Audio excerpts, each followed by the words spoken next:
Israel और Hamas के बीच युद्ध लगातार जारी है। इस दौरान अलग अलग देशों से प्रतिक्रियाएं भी एक के बाद एक करके आ रही हैं। कोई इसराइल को समर्थन दे रहा है तो कोई हमास को बेबस और बेचारा समझ रहा है।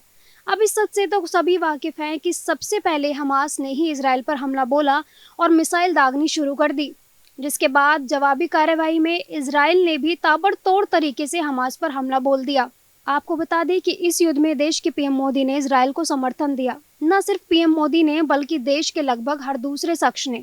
हालांकि अलीगढ़ मुस्लिम यूनिवर्सिटी के कुछ छात्रों के द्वारा भी हमास को समर्थन दिया जा रहा था, लेकिन अब इस रेस में कांग्रेस भी आ गई है। क्या है पूरा माजरा, वो आपको बताते हैं। दरअसल बीते दिन ही कांग्रेस ने CWC की बैठक की थी, जिसमें कांग्रेस ने साफ तौर पर हमास को सपोर्ट किया और कहा कि CWC मिडिल ईस्ट में छिड़े युद्ध और 1000 से ज्यादा लोगों के मारे जाने पर पीड़ा व्यक्त करती है।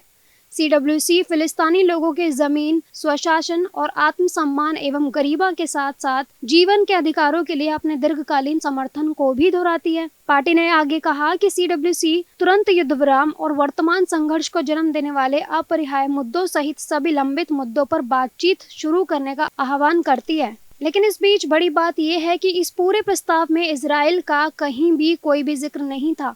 और तो और कांग्रेस ने एक दिन पहले ही इजराइल को सपोर्ट किया था। लेकिन सिर्फ 24 घंटों में ऐसा क्या हो गया कि कांग्रेस को अपना बयान और रुख दोनों ही बदलने पड़े। दरअसल सूत्रों की माने तो ये कांग्रेस की मुस्लिम वोट बैंक पाने की ही रणनीति का हिस्सा है।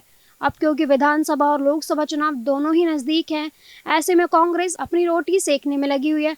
लेकिन इस बीच सवाल ये भी उठता है कि क्या कांग्रेस सही गलत को छोड़कर देश से अलग राह बनाकर हमास को समर्थन सिर्फ वोट के लिए कर रहा है, या फिर वजह कुछ और ही है। आपका इस खबर पर क्या कहना है, हमें कमेंट करके जरूर बताएं। और ऐसी तमाम खबरों के लिए हमारे सभी सोशल मीडिया प्लेटफॉर्म्स को फॉलो करें।